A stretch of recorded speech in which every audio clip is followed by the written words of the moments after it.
नमस्कार दोस्तों, स्वागत है आप सभी का द बिहार टॉप में। मेरा नाम उदित तारन है। कल मतदान संपन्न हो गया है। बिहार के 4 सीटों पर उपचुनाव था। 23 नवंबर को वोट काउंट होगा, यानी मतगणना होगी और परिणाम सामने आ जाएगा। लेकिन एग्जिट पोल क्या बता रहे हैं? जिन 4 सीटों पर चुनाव हुआ उसमें सबसे हाई प्रोफाइल सीट की अगर हम बात करें, मतलब जहां पर प्रतिष्ठा की लड़ाई बन गई, वो सीट बेलागंज था। बेलागंज में सुरेंद्र यादव, धाकड़ नेता, बीते 3 दशक से उस सीट पर वो कब्जा करके बैठे हुए थे, कुंडली मार कर बैठे हुए रहे। कहा जाता था कि नीतीश कुमार का नजर भी बेलागंज पर हमेशा रहा, लेकिन नीतीश कुमार भी कभी उस सीट जीत नहीं पाए, उनकी पार्टी कभी वो सीट जीत नहीं पाई। तो सुरेंद्र यादव के सुपुत्र जो हैं विश्वनाथ सिंह यादव, वो यहाँ से आरजेडी की तरफ से प्रत्याशी बनाए गए थे। जदयू की तरफ से मनोरमा देवी लड़ रही थी। क्या खेल हो गया बेलागंज में? क्यों ये कहा जा रहा है कि इस बार वहाँ का जो अभेद किला था बेलागंज का, वो टूटने जा रहा है? हालांकि देखिए, अभी कुछ भी कहना बहुत अतिशयोक्ति हो जाएगा, क्योंकि वहां से जिस तरीके से लड़ाई इस बार हुई है, जनसुराज के मोहम्मद अमजद भी थे। मोहम्मद अमजद अच्छे नेता रहे हैं, वहां सामाजिक कार्यकर्ता रहे हैं, और प्रशांत किशोर ने पूरा ताकत झोंक दिया बेलागंज में। एमओआई समीकरण वहां पर बहुत मजबूत रहा है। करीब 75,000 के आसपास वहां पर यादव जाति का वोट है, 40 से 45,000 वहां पर मुस्लिम का वोट है। तो 1.25 लाख के आसपास तो कलेक्टिव एमओआई समीकरण का ही वोट हो जाता है। इसके अलावा भूमिहार मतदाता वहां पर बड़े डिसिसिव हैं।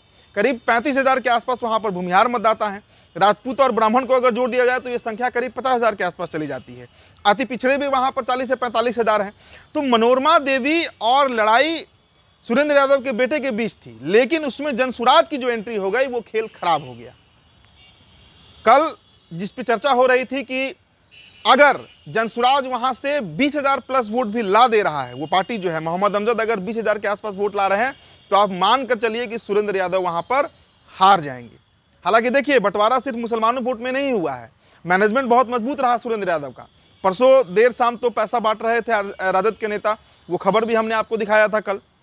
तो सारे तरह के प्रयोग किए गए, धन बल सबका प्रयोग किया गया इस चुनाव में। लेकिन इसके बावजूद क्या हुआ? मुस्लिम वोट जिसके टूटने की चर्चा थी मोहम्मद अमजद के चलते, वो कितना टूटा? खबर यही आई कि मोहम्मद अमजद को अच्छी खासी मुसलमानों का वोट पड़ा है। देखिए, 40 से 45,000 वहाँ पर मुसलमान मतदाता हैं। वोट अगर करते होंगे तो 25 से 30,000 के आसपास करते होंगे। उसमें अगर 10,000 वोट भी, 10,000 वोट की मैं बात कर रहा हूँ, अगर मोहम्मद अमजद काट लिए होंगे, जिसकी चर्चा खूब हो रही है बेलागंज में, तो आप मान कर चलिए कि ये एक बड़ा सेटबैक आरजेडी को लगेगा। वहाँ से आपको याद होगा कि लालू प्रसाद यादव खुद चुनावी रैली में पहुंचे थे, हीना साहब को लेकर गए थे, ओसामा साहब पहुंचे थे, विवाद भी खड़ा हो गया था, मारपीट तक की नौबत आ गई थी इस चुनाव में। लेकिन क्या उससे मुस्लिम इंपैक्ट पड़ा? एक तरफ जामिन अली हसन भी लड़ रहे थे एआईएमआईएम के टिकट पर, वो भी अगर 5-7 हज़ार मुस्लिम वोट काट ले जाते हैं, तो ये सारा नुकसान जो है वो सिर्फ और सिर्फ राष्ट्रीय जनता दल को ही होने जा रहा है। लेकिन इस बीच एक और गणित है, भूमिहार वोटर्स, इसकी चर्चा हम बीते कल से कर रहे हैं, परसों भी हमने चर्चा किया था इसका, कि भूमिहार मतदाता क्या तय कर रहे हैं। जहानाबाद का वो प्रकरण हमने देखा, जहां अशोक चौधरी पहुंचकर भूमिहारों के खिलाफ बोल गए थे, काफी अभद्र बातें कही गई थी। तो भूमिहारों में भी एक गुस्सा रहा, और वो भूमिहार जो एक तरफा एनडीए के वोटर रहे हैं, खासकर भारतीय जनता पार्टी के वोटर रहे हैं, बीजेपी के वोटर रहे हैं, वो भी एक विकल्प बिहार में तलाश रहे हैं। और जनसुराज जिस तरीके से काम कर रही है, जनसुराज के नेता खुद ब्राह्मण हैं, प्रशांत किशोर, तो एक झुकाव जो सवर्ण समाज है बिहार का, उसका धीरे धीरे जनसुराज की तरफ बढ़ रहा है। इसलिए ये बेलागंज का कहा जा रहा है कि बेलागंज में चुनाव फंस गया है। कोई भी सटीक अनुमान नहीं लगा पाएगा कि बेलागंज में दरअसल हुआ क्या। भूमिहार साइलेंट वोटर्स हैं, वोट इलेक्शन के पहले खूब बोलते हैं, लेकिन वोट किसको कर रहे हैं ये चुनावी परिणाम के दिन ही पता लग पाएगा।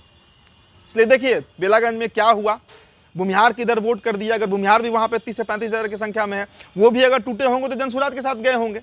तो ऐसे में सबसे मजबूत स्थिति में, चूंकि पहली बार चुनाव लड़ रही है जनसुराज, पहली बार चुनावी मैदान में है, चुनाव कईयों को लड़ा चुके हैं प्रशांत किशोर, लेकिन खुद पहली बार लड़ रहे हैं, और इसीलिए हम कह रहे हैं कि वहां का चुनाव फंस चुका है। लेकिन जो रिपोर्ट्स आ रहे हैं बेलागंज से, जो वहां के स्थानीय पत्रकार, स्थानीय लोग बता रहे हैं, सुरेंद्र यादव भी अब दावे के साथ नहीं कह सकते हैं कि वो चुनाव जीत रहे हैं। दूसरी बात, सुरेंद्र यादव का एक अपना छवि रहा है, एक अपना प्रभाव, एक अपना इंपैक्ट रहा है उस सीट पर। उनके बेटे वहां से कितना कारगर साबित होंगे, इस पर भी सवाल खड़ा होता है, क्योंकि जिस तरीके से समीकरण बना, शायद ये पहली बार हो रहा होगा कि सुरेंद्र यादव के लिए भी ये चुनाव इतना टफ हो रहा होगा। लेकिन मैनेजमेंट अच्छी थी। अब देखिए 23 नवंबर का इंतजार है, 23 नवंबर के बाद ही पिक्चर क्लियर हो पाएगा कि दरअसल बेलागंज की जनता ने क्या तय किया है। फिलहाल इस रिपोर्ट में इतना ही। मेरा नाम उदित तारन है। अगर आपको हमारा ये वीडियो अच्छा लगा हो तो इस वीडियो को आप लाइक शेयर जरूर कीजिएगा। बहुत बहुत शुक्रिया।